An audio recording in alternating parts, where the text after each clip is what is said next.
Yo, what's up? College football is back. Secret Sports is going to start doing videos again. Why? Because the Big Ten football is back.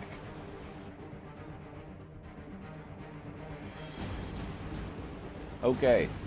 Well, before we talk about Big Ten football, let's go take a look. I'm on ESPN.com reviewing the status of college football. So right now, the ACC is looking pretty good. ACC is, I don't know, Clemson, Notre Dame. They're in the top. I think Clemson should be ranked number 1. Don't have a problem with that. Notre Dame number 4. It might have an issue with that, but they've proven themselves at 4-0.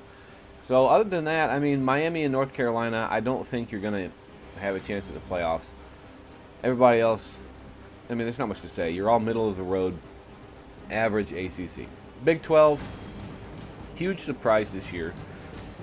K-State doing a good job. Keep it up. You've got a ways to go.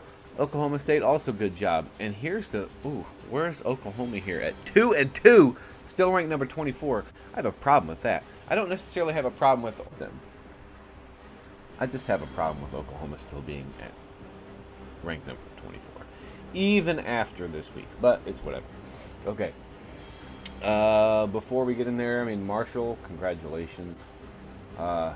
First time in a long time. Congratulations, Marshall. BYU and Liberty. Not gonna lie, pretty surprised about that.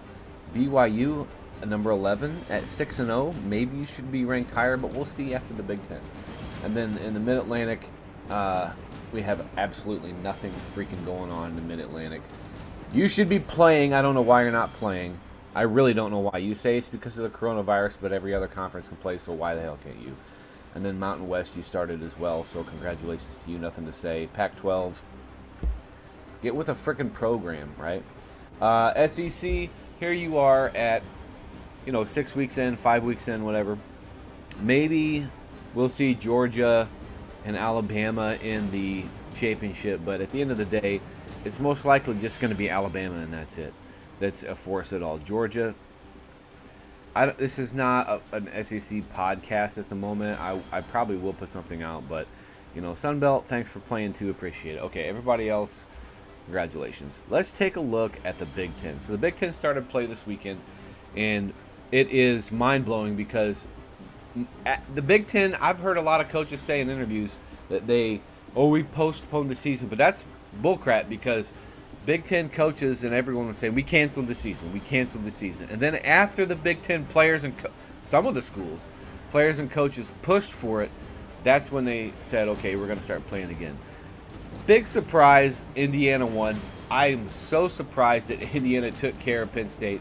At the end of the day, Penn State had the chance to win, but they blew it, and Indiana became the better team. Now, some people say that these games are because of the fact that there's no fans or very limited fans of family and staff. But look, it doesn't matter. Athletes are athletes. They're going to play hard either way. We found that out in Major League Baseball, that even if there's no fans, they're still going to play really competitive, and that's exactly what's happened. So, in reality, does it matter? No, it does not matter. Unless you have some mind-blowing thing to tell me in the comments, it doesn't matter. Like, maybe motivation, but motivation isn't everything. Okay, so congratulations, Indiana and Michigan. Michigan, you did pull it off. I'm not surprised that you won, but I also, on the same token, wouldn't have been surprised if Minnesota would have won. Great game. Ohio State, let's talk about this for a second. You let Nebraska roll you on the first possession, okay? But with that said, you gathered yourself. But what happens when you play a good team? Nebraska stinks. Nebraska has stunk for several years now. So what would happen if, in fact, you would have been playing, say, a Wisconsin or a Michigan? So anyway, we got Rutgers with the surprise win as well. That's their first win in a couple of years in the Big Ten Conference. People were crying about it. Okay, it's a milestone, I understand. But look, it's not a big deal. It's not a big deal. You allowed 27 points. Okay. Disappointments, Michigan State and Maryland. Michigan State, I know you're rebuilding, but you're still Michigan State. So someone explain to me why Michigan State stinks. Is it because you lost your head coach? Maybe that was a mistake to fire him. Maryland, you were supposed to come out and Tua Tagovailoa's brother, excuse me, was supposed to be the savior. Loxley, their coach, was supposed to be the savior. It didn't happen. And maybe it didn't happen because Northwestern, so let's move to the West. Northwestern put up 43 points on you. 43 points. And the only time you scored was the initial field goal. So it's true, when Northwestern is good, their defense is amazing. They're the only team in the Big Ten that allowed 3 points. You have Wisconsin coming in allowing only 7. So we all know that West teams have the better defense overall. Purdue, again, another great win. I felt like the Purdue game was shocking to me.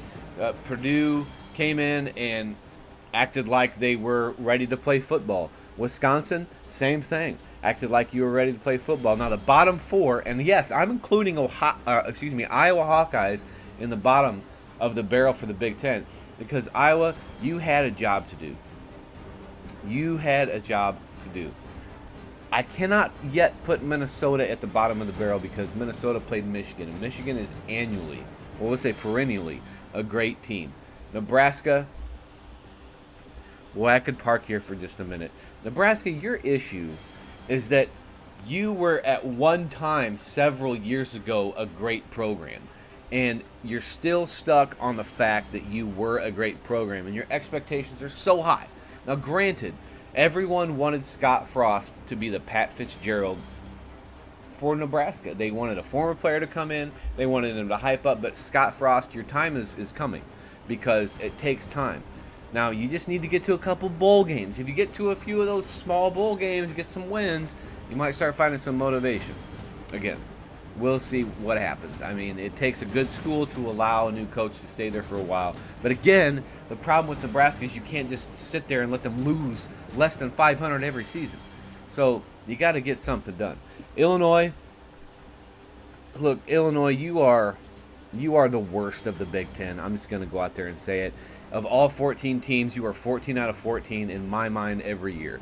So, I don't know. I think week 1 was a great week. We had a lot of good upsets. I would call them upsets. I would call Indiana winning an upset. And the overtime was phenomenal. Like, that was just a great game to watch. I also watched Ohio State play Nebraska from beginning to end. And I thought that Nebraska looked pretty good, but you showed your true colors at the end of the first quarter. You didn't even get through a couple. You didn't even. So it is what it is. But Martinez, yeah, you're athletic, but you're not good. Unfortunately, Adrian Martinez, he won't get drafted most likely.